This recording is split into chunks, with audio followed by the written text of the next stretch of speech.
What's up, YouTube? My name is Revolutionary Gaming, and I am back with It Moves. Okay, so when I left off, I had completed a jungle and a labyrinth. I'm still feeling it. Just say, dance, dance, magic, jump, something, baby, make it free. It's the thing from movie Labyrinth, you know. And when I woke up, only to find that there's something moving under my bed. Or more specifically, there's something moving on the bunk bed below me. And I pressed space and out in the window because I'm an idiot. As if alerted to and disgruntled by my presence, the disturbed sleeper began to toss and turn violently, like a child having a tantrum in the bed. I could hear the sheets twist and turn with increasing ferocity. Fear then gripped me, not like the subtle sense of unease I had experienced earlier, but now potent and terrifying. My heart raced as my eyes panicked, scanning the almost impenetrable darkness. I let out a cry. As most young boys do, I instinctively shouted on my mother. I could hear something still on the other side of the house, but as I began to breathe a sigh of relief that my parents were coming to save me, the bunk's bed suddenly started to shake violently as if gripped by an earthquake, scraping against the wall. Classic poltergeist activity. Ghost hunters. Seen it all the time. Maybe not quite that viciously, though. But beds and stuff do often shake in ghost hunters. I could hear the sheets below me thrashing around as if tormented by malice.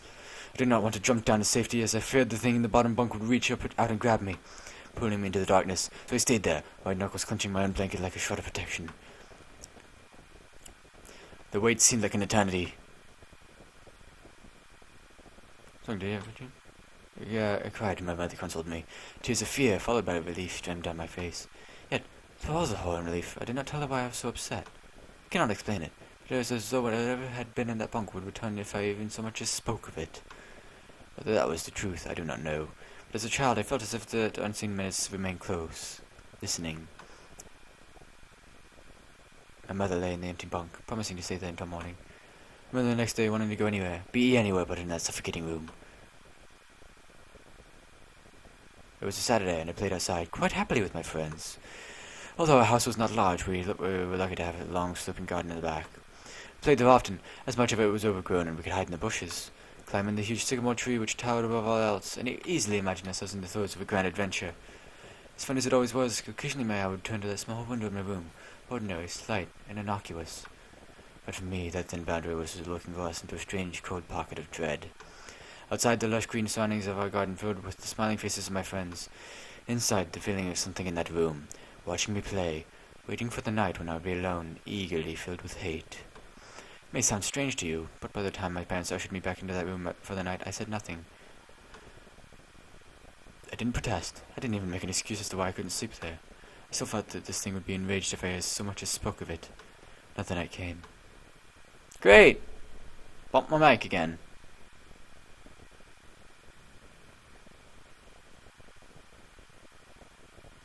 Factorized.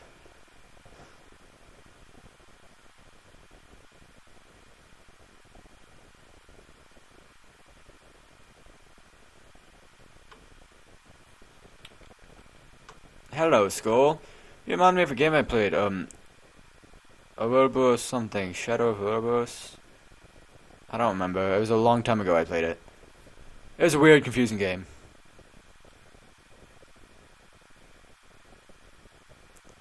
I'm tired. Really tired right now. But let's take a moment to analyze our surroundings. So, lights cast, presumably from behind that goat skull thing. Giant skull. Nose is off, not quite right. It's obviously not a human skull. Nose isn't quite right. Mouth either. Would appear to be two horns jutting from the joint of the jaw, and two possibly also horns jutting out from the top behind, like on the back of the head right there. Something in the back as well. Chains. I see 1, 2, 3, maybe 4 chains. Chaining it in place, and what look like seals. Big red seals attached. Interesting. The door is firmly shut.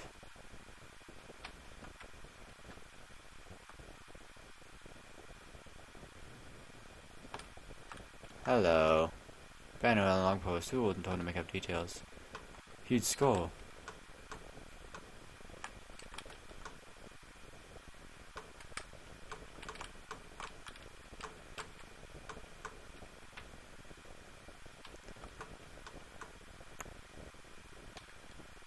What the? It's got twinkly eyes. Hello, Twinkle Toes. I remember Toph's nickname for Aang, Twinkle Toes. It's got twinkly eyes now.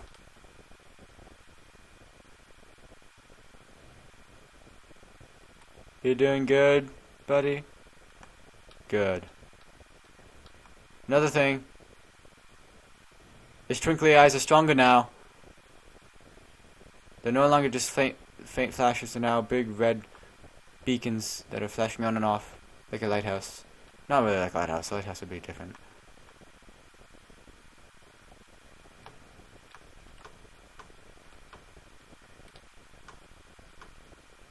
I'm presuming that I'm just going to do this over and over again. Another thing. Its eyes just keep increasing in frequency and brightness, intensity. Oh no! What happened? Did it eat me? Staticky noises that are possibly just my headphones malfunctioning. Oh, great! Some kind of altar, great! Satanic rituals for the win, yay!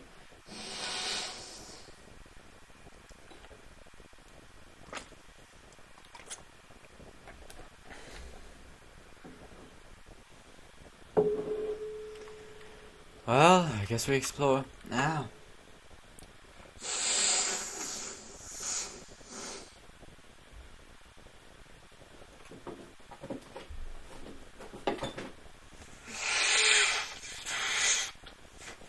Sorry, but my mucus, or whatever it is, chose this exact moment to start being extremely acidic and start dripping down the back of my throat, so I am in constant pain on the back of my nose. Yay!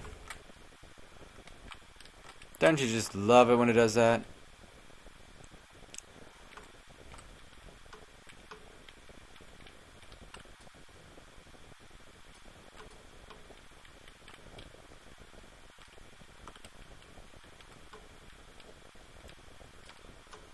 Don't know what to do here.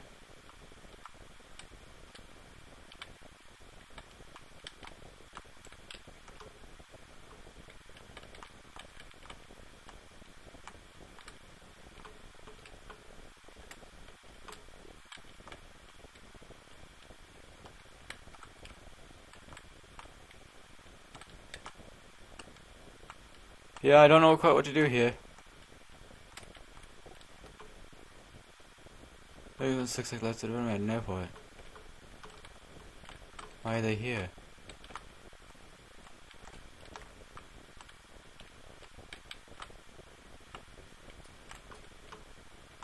Okay. Pretty much what it's been this entire time, just random exploring.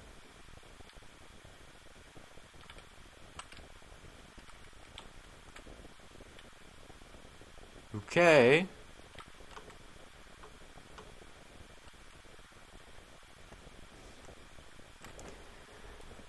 I'll be back in the next part of this episode. Bye bye. I'm back. Now, I don't know how many nights there are. Or chapters or whatever. I don't know how long the game is. And I don't have a walkthrough.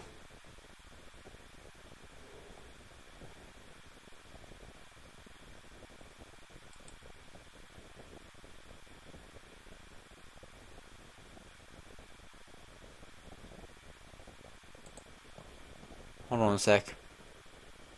I'm gonna make a smart move here. If it decides to load.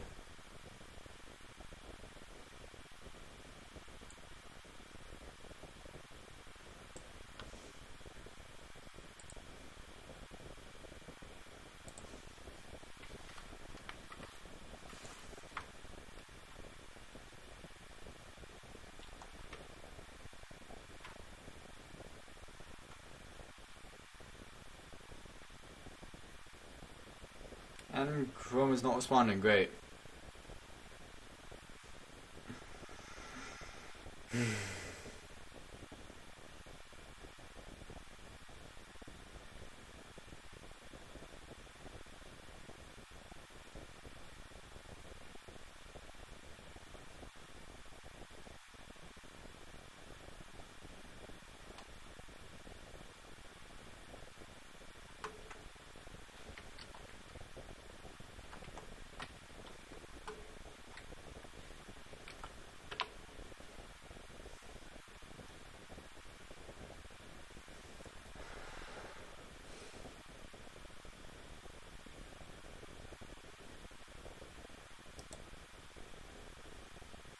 There's something else called and yet it moves, which I don't know what that is.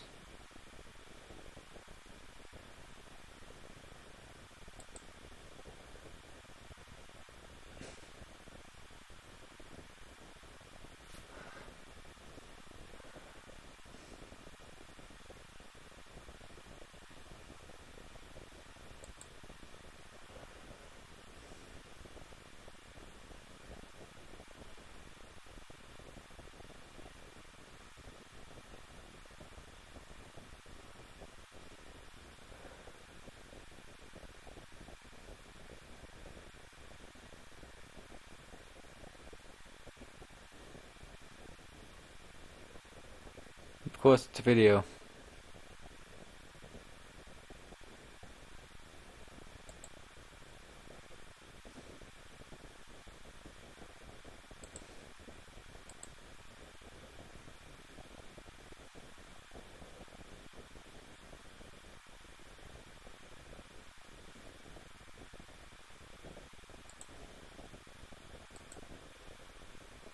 So, I have no clear instructions telling me what to do. No walk. Those look like eyes. No walkthrough to help tell me what to do. Oh, you gotta go this way, don't I? Hey, it looks like something used to pull. Okay. No instruction, nothing telling me what to do. A very, very creepy area, which just says hello now. Or is that a different one that I just did and it says hello now?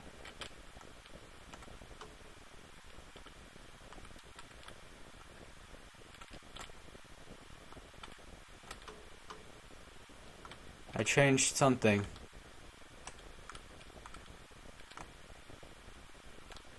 Did I change up here? Because there's a thingy over here. No, I don't think I did. Okay. Great. Now I gotta walk around and see what changed.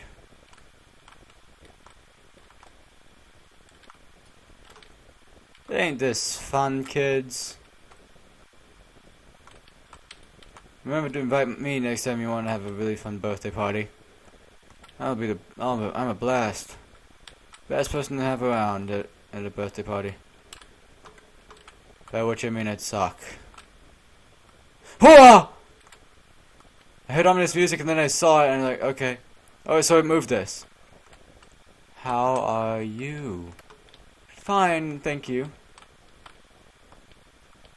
So now it's gonna be a game of find what pipes moved.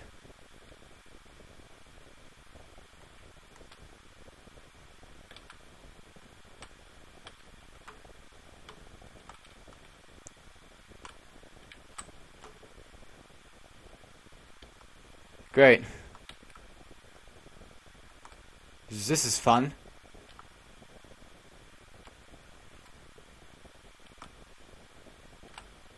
He's moved.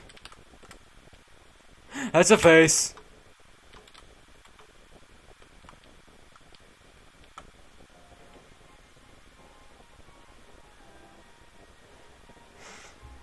No! Get away! Shoo! Shoo! Go! Away! The power of Christ compels you!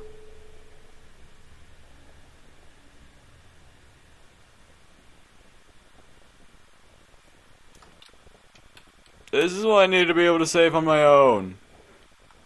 The mask moved. What thingy's opened?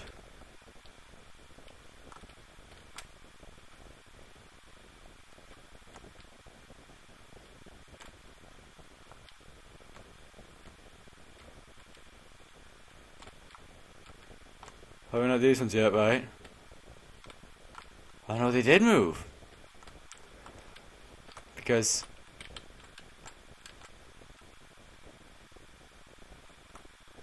I opened up the floodgates.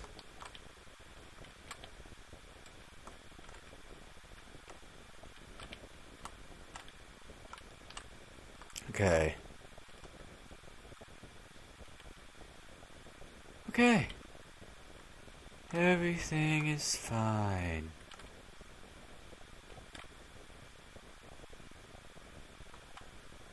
Okay, I thought for sure it'd be that one. Was this here before? Oh, I am on the back.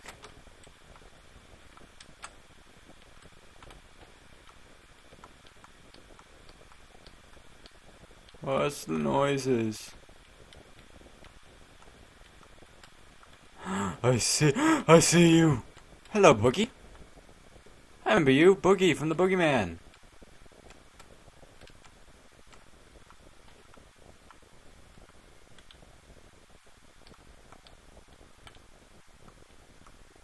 What is that?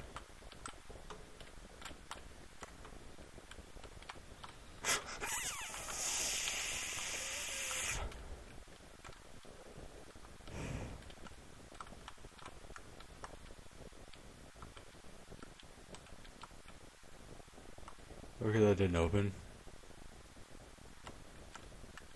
So what did? One up here? One up here opened.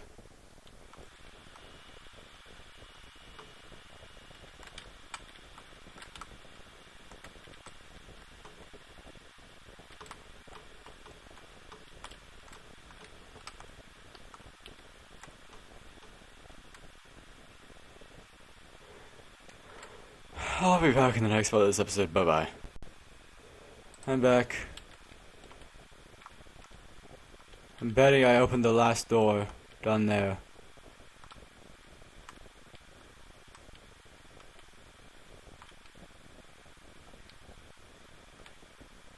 Yep. And Boogie's gone.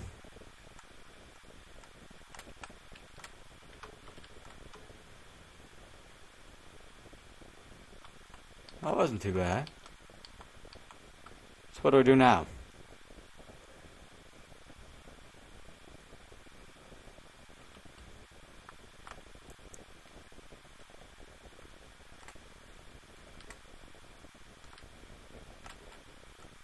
Hello, Boogie. Oh, what's that? What is that? What is that? I just noticed that in front of me. What is that? What is that? What is that? What is it? What? I was so focused on Boogie that I didn't notice what was in front of me.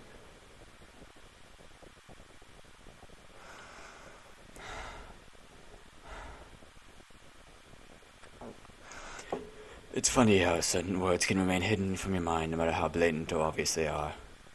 One word came to me that night, lying there in the darkness alone, fighting to a forgotten change in the atmosphere, a thickening of the air as if something had displaced it. As I heard the first casual twists of the bed sheets below, the first anxious increase in my heartbeat at the realization that something was going to stick in the bottom bunk. That word. A word which had been sent into exile, filtered.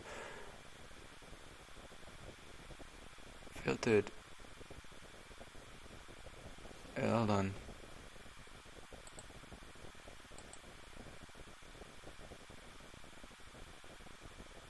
Oh. A word which has been sent into exile, filtered up through my consciousness. Oh, it's not there, but breaking free of all repression, grasping for air, screaming, etching, and carving itself into my mind.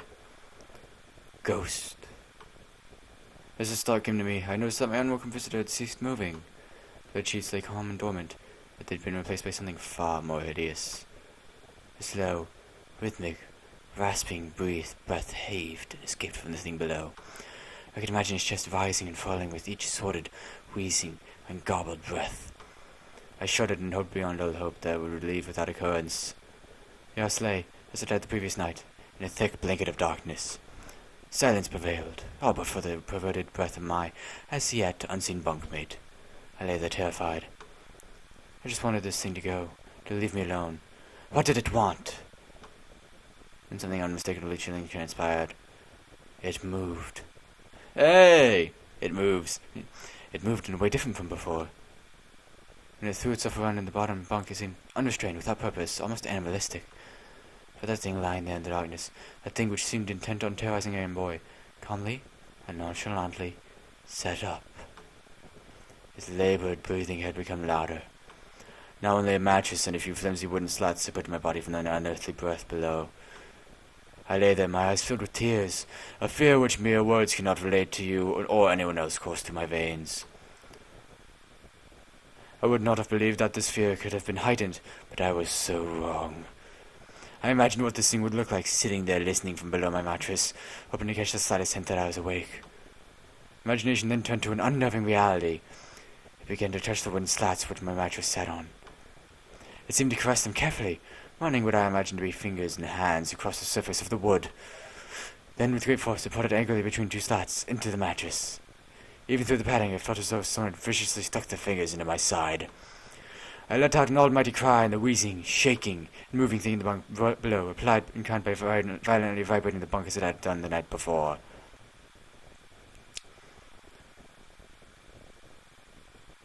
Small flakes of paint powdered onto my blanket from the wall as the frame of the bed scraped along it, backwards and forwards.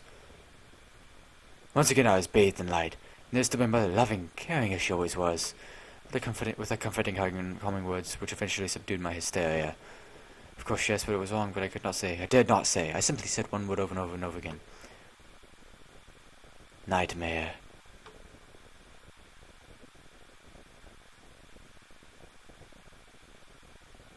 This pattern of events continued for weeks, if not months. Night after night I would awake to the sound of rustling sheets. Each time I would scream so as to not provide this abomination with time to prod and feel for me. With each cry the bed would shake violently, stopping with the arrival of my mother, who would spend the rest of the night in the bottom bunk, seemingly unaware of the sinister force torturing her son nightly.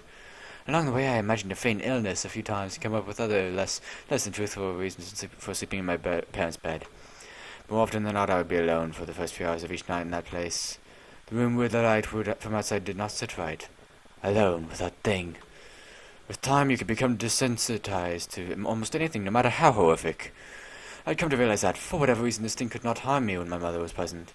I'm sure the same would have been said for my father, but as loving as he was, waking him from sleep was almost impossible.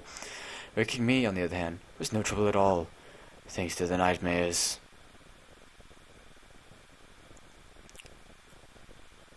Okay. Anger overload. Music box music. Music box music is bad. Music box music is bad, bad, bad, bad, bad.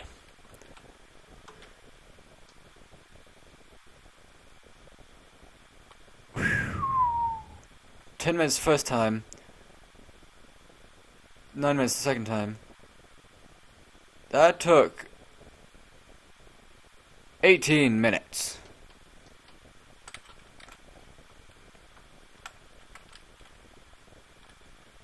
A hook hangs from the wall. A piece of meat hangs to dry from it.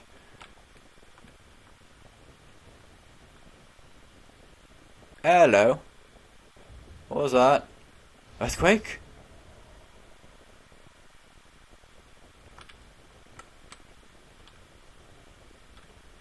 No, not an earthquake.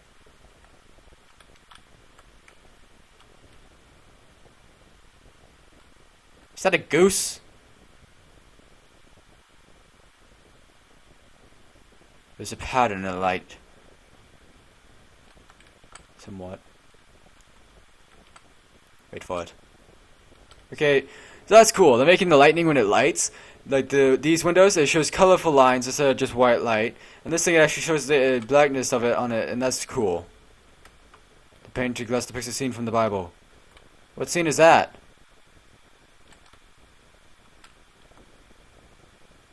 This is where the crazy Indian people start yelling and dancing around like.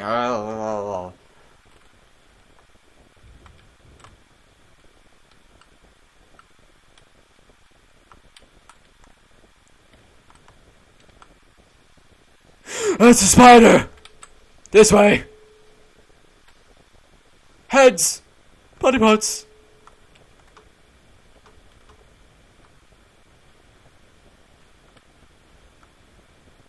What's going on? Another one.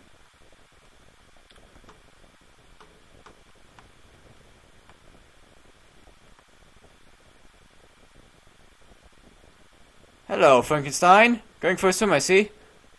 What's that? Is that a person up there? Does anybody else see that person up in the top left? I do.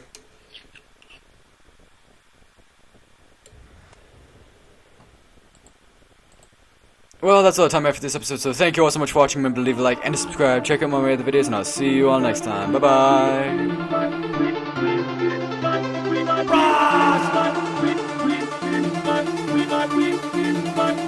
What do you think about my coffee?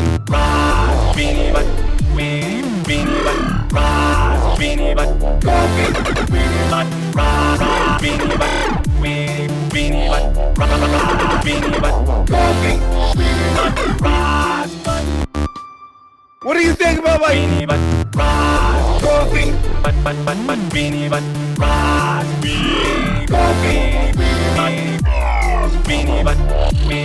I like marbles. We